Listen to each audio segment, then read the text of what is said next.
পড়ে না? মাগফিরাতের পর্ব আরো মাপ চায় না।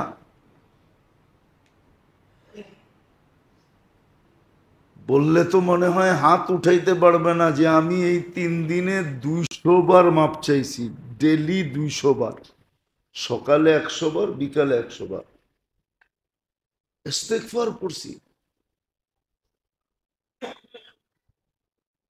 ও মেরে দোস্ত, এত বড় নেয়ামত দিলেন, এত বড় নেয়ামত পাওয়ায় দিলেন নিজের দয়া দ্বারা। দয়া যদি না হইতো তাহলে আপনি আর আমি নেয়ামত পাইতাম না। হ্যাঁ, আপনি আর আমি নেয়ামত পাইতাম না যদি দয়া না হইতো। দয়া তাইলে রমজানের আগেই উঠায় নিয়ে নিতেন, তাইলে অপেক্ষা করাইতেন না যে রমজান আসুক তোকে উঠায় নিব। এটা আল্লাহর দয়া, দয়ার দ্বারা নেয়ামত পাইলাম। এত গুরুত্বপূর্ণ মাস, বেলু বারানের দ্বারা গুরুত্ব বুঝাইছে যে এটার গুরুত্ব কতটুকু, এই মাসটার গুরুত্ব কতটুকু। আসমানি সমস্ত কিতাব এই মাসে আসছে, কোন কিতাব রমজানের বাহিরে নাজেল হন নাই। এই মাসটার নাম আল্লাহ নিজে রাখছেন। আবার বলছেন রমজান আমার মাস, বদলা আমি নিজে দিব, বদলা আমি নিজে দিব। জান্নাতে ঢুকার জন্য একটা বিশেষ দরজা রাখছেন যে রোজাদাররা শুধু এই দরজা দিয়ে ঢুকবে। সর্বশেষ ব্যক্তি ঢুকা শেষ, দরজা ক্লোজ, বন্ধ। রোজার জন্য জান্নাতে আলাদা পার্টি হবে রোজাদারদের জন্য। রমজান যার অর্থই হলো বসন্ত অথবা জ্বালায়া দেওয়া, গুনাহ জ্বালায়া দেয়, কোনো গুনাহ থাকে না। কিন্তু আমাদের কাছে কোনো গুরুত্বই নেই। কেমন বড় নেয়ামত যে এক ঢোক পানি দিয়া, এক কোট পানি দিয়া জান্নাত নেওয়া যায়। কিন্তু বলেন গত 2 জুমা চলে গেল, এটা তো তৃতীয় জুমা, ঠিক না? না দ্বিতীয় জুমা? হ্যাঁ, দ্বিতীয় জুমা, ঠিক না? প্রথম জুমায় তো শুনলাম, ঠিক না? কিন্তু আজ বলেন দ্বিতীয় জুমা। বলেন কে এখানে এরকম আছে যে আমি রোজা খোলানোর জন্য ঠিক আজানের সময় একজনের হাতে পায়ে ধরা পানি দিয়া রোজা খোলা দিছি, কয়েকটা খেজুরের ফালি দিয়ে খোলা দিছি? কয়জন আমরা খোলাইছি এরকম? কয়জন চেষ্টা করছি? চেষ্টা তো করি নাই। এই জন্য তো সাহাবা জিজ্ঞাসা করছে, আল্লাহ রসুল প্রথমে বলছে ইফতার করানো, তো সাহাবা বলছে ইয়া রসুল আল্লাহ, পেট ভরে ইফতার করানোর ক্ষমতা আমাদের আছে, 2-4 জনের আছে, কদাচিৎ, বাকি কারো নাই। আল্লাহ রসুল বলছে একটু দুধ দিয়া তো পারবা? বলছে এটাও তো নাই।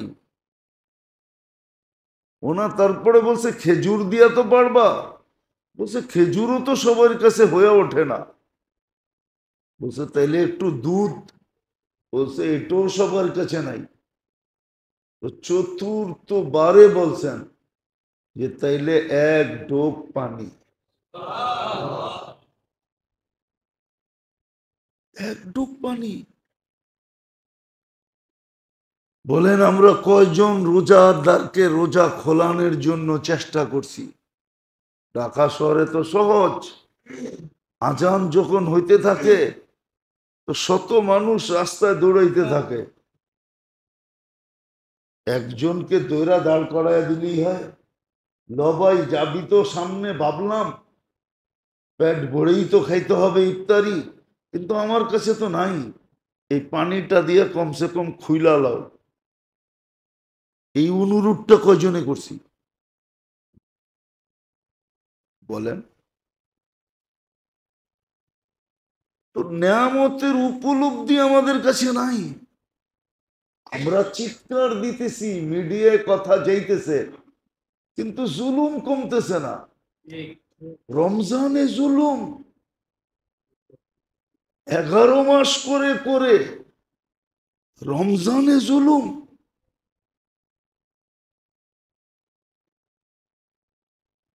এই জাতি তো ধ্বংস হওয়ার জন্য অনেক কিছু তৈরি করে ফেলছে, শুধু ধ্বংস করে না, আল্লাহ মেহেরবান দেখা। নাহলে মনে করেন এই জাতির ধ্বংস হওয়ার জন্য অনেক কিছু কমপ্লিট হয়ে গেছে বহুত আগে।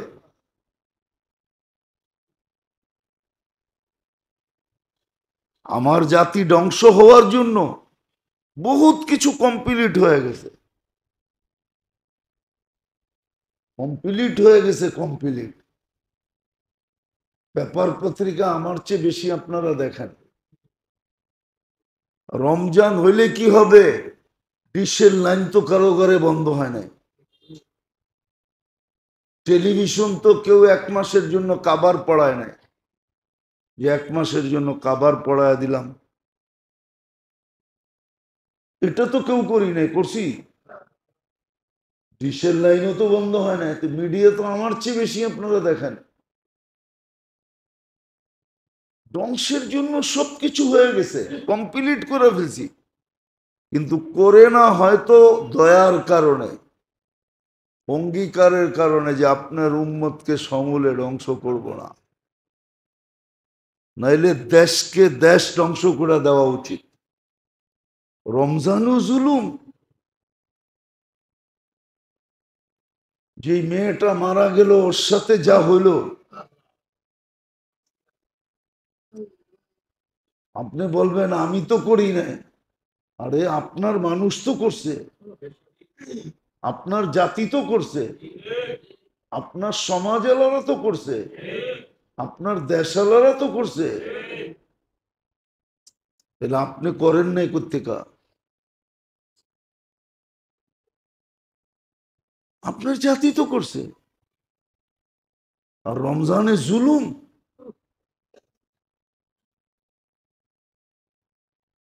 জুলুম। সবজি বেচে ওর উপরও জুলুম। একটা টুকরিতে সবজি থাকে কয় টাকার? বেচলে আর কয় টাকা লাভ হবে? উর্তিকো চান্দা। কত রিক্সাওয়ালাই তো আছে রোজা থেকে রিক্সা চালায়, উর্তিকো চান্দা। কত অটোওয়ালা আছে রোজা থেকে অটো চালায়, উর্তিকো চান্দা। সিএনজি ওয়ালার থেকেও চান্দা না, নেয় না? চুপ করে আছেন কেন? জুলুম। সমস্ত শাস্তি কবরে যাওয়ার পরে দেয়, জুলুমের শাস্তি কবরে লাশ ঢুকানের আগের থেকে শুরু হয়।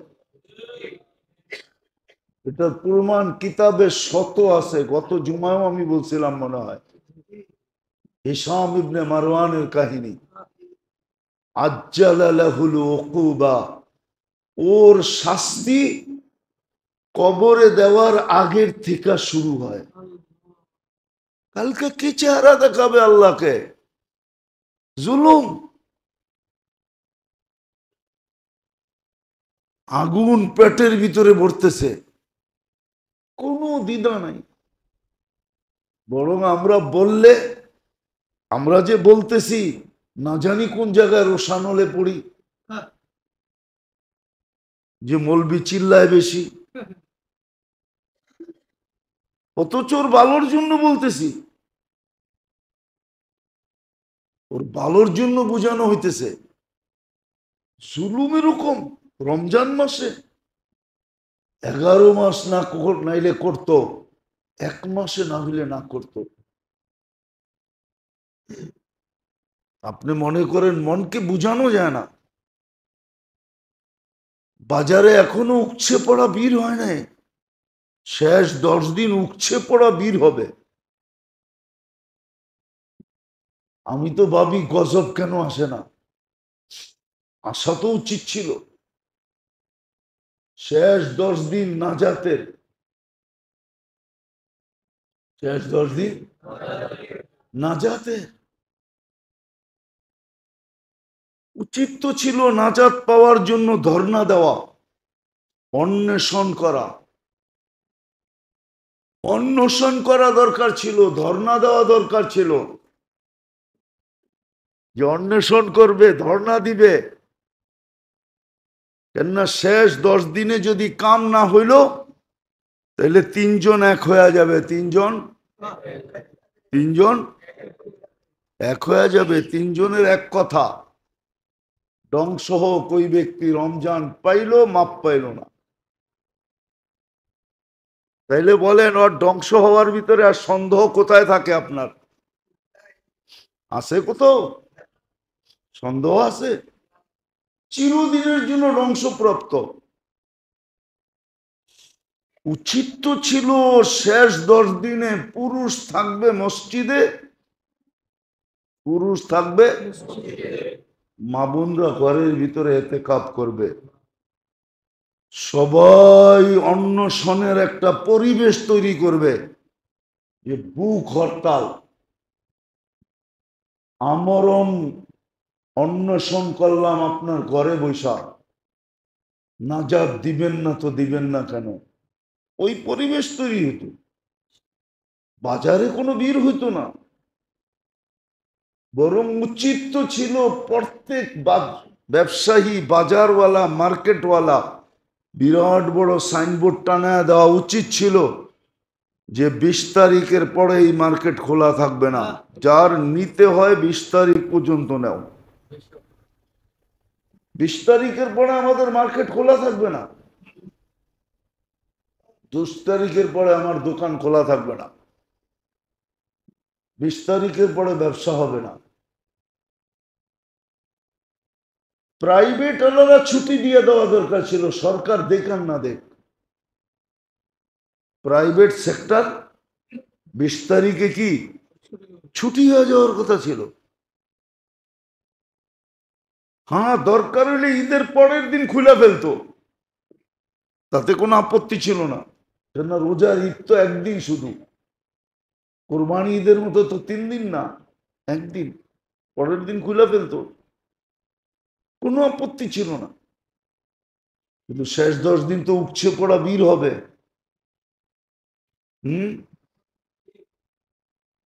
বললে তো বলবেন যে হুজুর এই কথা কি আপনার মুখ দিয়ে শোভা পায়?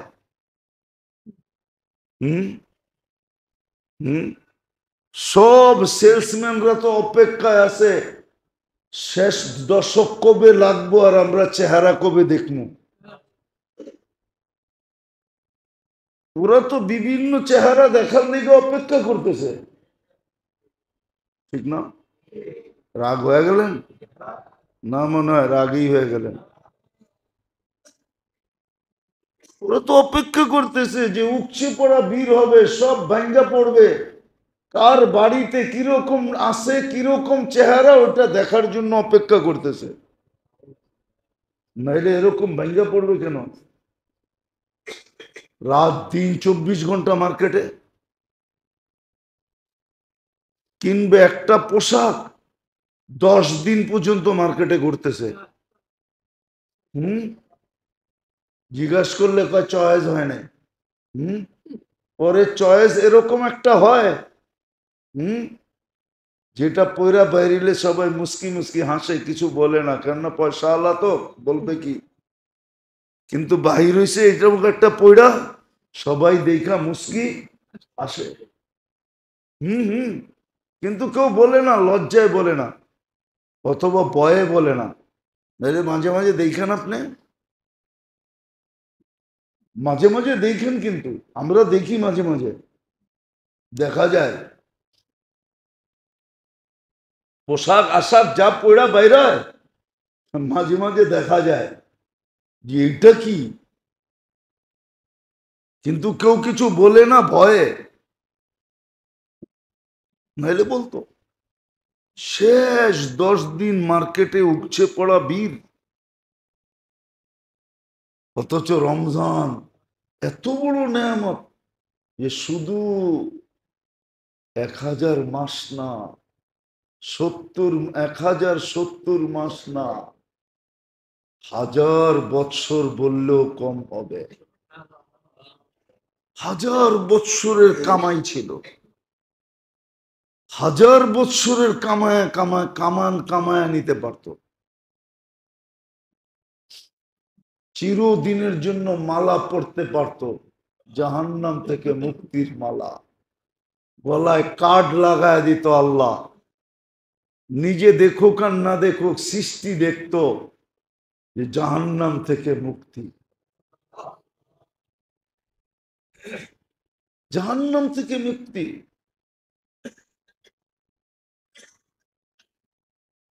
জাহান্নাম থেকে মুক্তি। আতাকা নাফসাহু মিনান নিরান, নিজেকে নিজে জাহান্নাম থেকে মুক্ত করায় ফেলছে। আর যার গলায় এই প্লে কার্ড থাকতো, এই কার্ড যার গলায় ঝোলানো থাকতো, সৃষ্টি দেখতো আর ওকে সালাম দিত, বলতো তুই সালাম পাওয়ার যোগ্য, দুজক থেকে মুক্ত মানে তুই জান্নাতে যাবি। কিন্তু মেরে দোস্ত একটু চিন্তা করেন না, এত বড় নেয়ামত, এত বড় দয়া, যেটা প্রমাণ দিলাম, নাইলে আবাদত এত বেশি ভ্যালু কেন বাড়াবে, দাম কেন বাড়াবে, এত দাম বাড়ায় দিবে কেন? এক ফরজ 70 ফরজ, এক তসবি 1000 তসবি। এই মাসের খরচা আল্লাহর রাস্তার খরচা করার মতো, এই রাস্তার এই মাসের দান সৎকা আল্লাহর রাস্তায় দান করার মতো। যদি গুরুত্ব না থাকতো তাহলে আল্লাহর রসুল তুফানকে হার মানায় কেন দান করতেন? তুফানকে হার মানায় দিতেন। যার কাছে যতটুকু ছিল সাধ্য অনুযায়ী এই মাসে দানে কেউ কৃপণতা করতো না। আমরা তো করি, নাইলে এই মাসেও তো হাত পাততে হয়, এই মাসেও তো এমন না, কিন্তু জাগা মতে হয় না, বেজাগায় হয়, বেজাগায় বেজাগায় ওটাকেই সান্ত্বনা দিয়া ঘুরায়া ফিরায়া মাইনা নেয়। রোগ ব্যাধি তো মানুষ থাকলে হইবই, রোগ ব্যাধি মানুষ থাকলে তো, প্রবাদ বাক্য বানাইছে কয় মাথা থাকলে তো ব্যথা হইবই, ঠিক না? কিন্তু কোনোদিন তালাশ করে না ব্যথাটা হইল কেন। সাহাবা তো তালাশ করতেন। একদিনের কাহিনী শুনাইতেছি হাদিস থেকে, তাও বুখারী শরীফে আছে, সহি হাদিস। সাহাবিয়ে রসুল মাথায় শুধু দেওয়ালে বাড়ি খেয়েছেন। আল্লাহর রসুলকে জিজ্ঞাসা করছে, ইয়া রসুল আল্লাহ, আসার সময় ওই দেওয়ালটায় বাড়ি খেলাম কেন? তো বলছে তুই এর আগে কি করছিলি? আমি একজনের দিকে তাক চোখ পড়া গেছে, চোখ ফিরাইতে যায়া মাথা যে যাকে দিছি দেওয়ালে বাড়ি লাগছে। এখন আবার ওনার জায়গায় যিনি আসছে ওনারে দেখলে সেলুট দেয়। তো দুনিয়ার বরত্ব তো সাময়িক, মেয়াদ আছে, সীমারেখা আছে, কিন্তু আখেরাতের বড়ত্ব, আখেরাতের নেয়ামত, এটা তো চিরদিনের জন্য, এটা চিরদিন অক্ষুণ্ণ, কোনোদিন ক্ষুণ্ণ হবে না।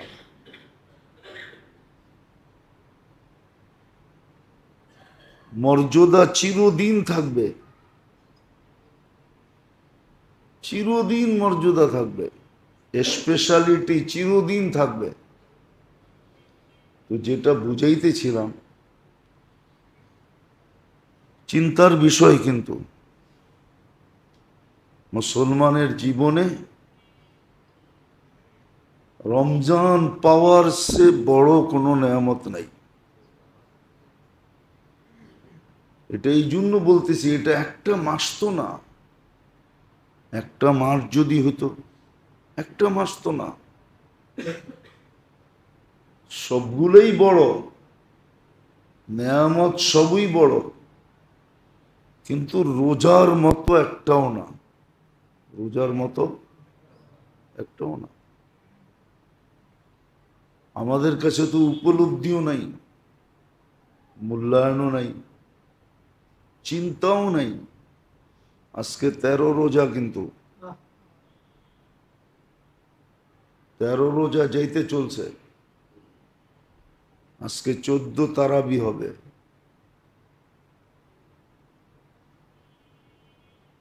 দেখতে দেখতে 30 দিন চলে যাবে, চলে যাবে।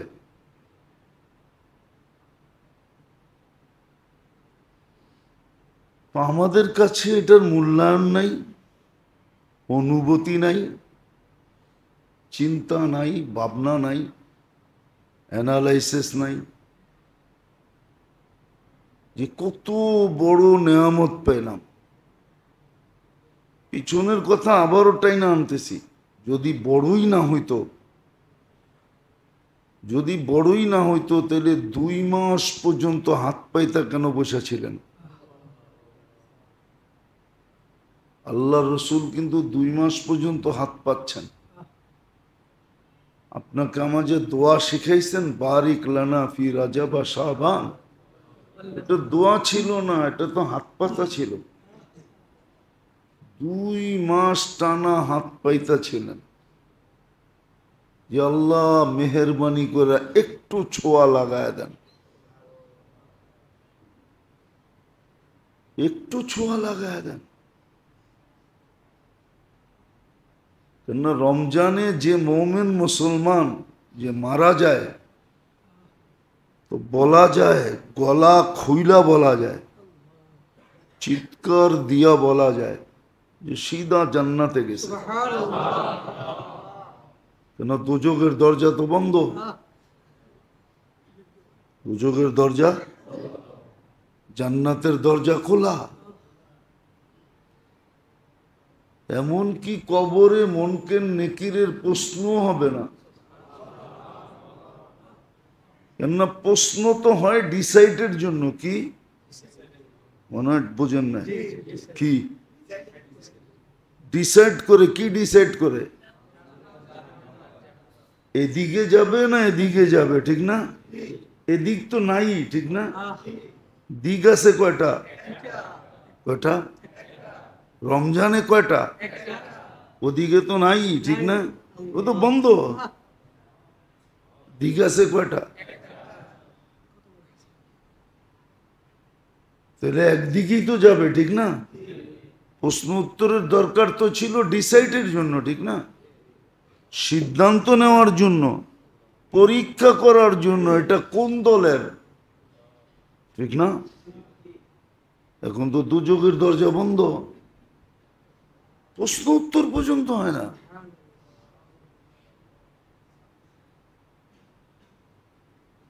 তাহলে কত বড় নেয়ামত! এই জন্যই হাত পাইতে বসেছিলেন। 2 মাস হাত পাচ্ছেন, পাওয়ায় দিয়েন, পাওয়ায় দিয়েন, পাওয়ায় দিয়েন।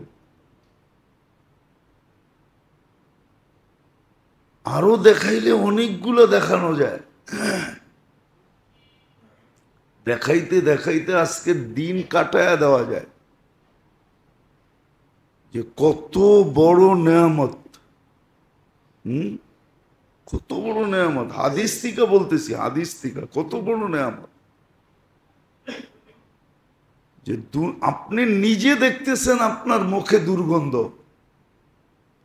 দুনিয়া দেখতেছে দুর্গন্ধ, কিন্তু আল্লাহ বলে দুর্গন্ধ না, মুস্ক আম্বরের মতো সুঘ্রাণ। তাহলে আপনার দুর্গন্ধকে আল্লাহ কি বলতেছে? এটা তো রোজাদারদেরই, ঠিক না? না বেরোজদারের? তাহলে কত বড় নেয়ামত, কত বড় নেয়ামত যে সেহেরি সময় শেষ হওয়ার থেকে নিয়ে ইফতার পর্যন্ত আপনি দেখতেছেন না, আমি দেখতেছি না, কিন্তু ফেরেশতা বৈশা বৈশা আপনার আমার জন্য দোয়া করতেছে। ফেরেশতা কাজে লেগে গেছে, আল্লাহ লাগায় দিছে, আপনার জন্য আমার জন্য মাগফিরাতের দোয়া করতেছে। ফেরেশতা দোয়া করতেছে, সমস্ত প্রাণী দোয়া করতেছে যে আল্লাহ আপনার জন্য সবকিছু ছেড়া দিল। সব আছে তারপরও সব ছেড়া দিছে, আছে কিন্তু সব, তারপরও সব ছেড়ে দিছে। মাফ করবেন না? কত বড় নেয়ামত, কত বড় গুরুত্বপূর্ণ বিষয় যে সব কিছু দোয়া করে, সবকিছু দোয়া করে, সবকিছু দোয়া করে। কিন্তু আফসোস তো এইখানেই, এতটুকুই তো শেষ না, এতটুকুই শেষ না, এত বেলু বাড়ায়া দিলেন। গত জুমাও কিন্তু দেখাইছি, এবাদতের বেলু এত বাড়ায়া দিলেন। এবাদতের বেলু বাড়াইছেন না বাড়ান নাই? এবাদতের বেলু বাড়ায়া দিছেন, তসবিহাতের বেলু বাড়ায়া দিছেন, বেলু বাড়ায়া দিছেন।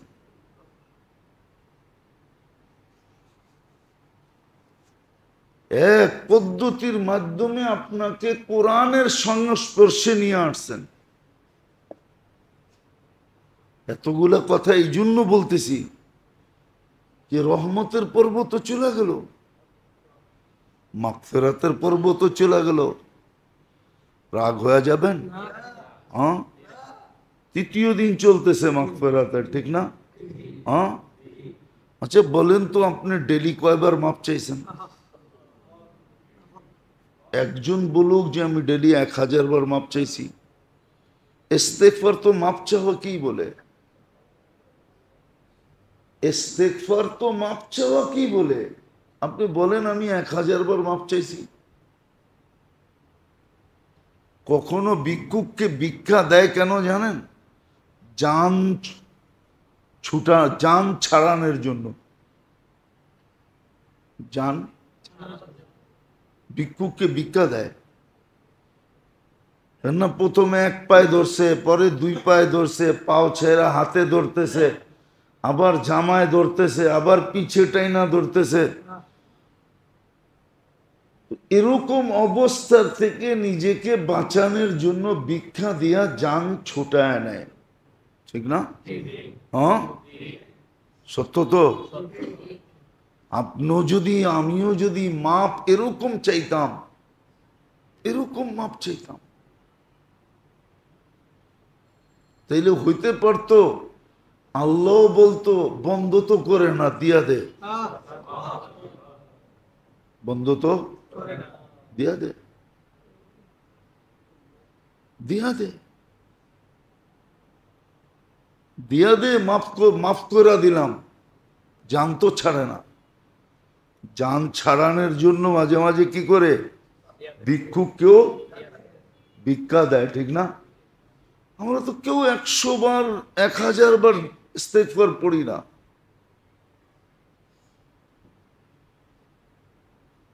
রাখবেন না, বলেন পড়লে যে আমি এই 3 দিনে প্রতিদিন ডেলি 1000 বার ইস্তেগফার পড়ছি, আল্লাহর কাছে মাপ চাইছি। কেন না, মাপের পর্ব তো চলতেছে, ঠিক না? পর্বটা কি? আমি মাপ চাইছি 1000 বার ডেলি, যে আল্লাহ মাফ করে দেন। আল্লাহ মাফ করে দেন, আল্লাহ মাফ করে দেন। না ভাবতেছি মাপের দরকার কি, ঠিক না? টাকা তো আছে, বাড়িওয়ালা তো আমি, ব্যবসায়ী তো আমি, ঠিক না? মানুষ আমারে সালাম দেয়, ফেরেশতা দিবে না কেন, ঠিক না? এটা ভাবতেছি না, তাইলে পড়ি না কেন বলেন? শয়তান তো আবদ্ধ, তারপরও পড়ি না কেন? মানতাম যে শয়তান আমাকে পড়তে দেয় না, ও তো আবদ্ধ, পড়ি না কেন? পড়ি না যখন, তাইলে ভাবতেছি যে আমাদের সবার মনে যে মাপ দিয়ে কি হবে? আপনি মাপ দিলেই কি আর না দিলেই কি, ঠিক না? আমার বাড়ি আছে, আমি বাড়িওয়ালা, আমি টাকাতিয়া, টাকা আছে আমার, আমি পদস্থ, আমার আধিপত্য আছে, আমি সম্পত্তির মালিক, আমি বড় ব্যবসায়ী, আমি অমুক সমুক তমুক, ঠিক না? হ্যাঁ, নইলে পড়ে না কেন? আমাকে বুঝান।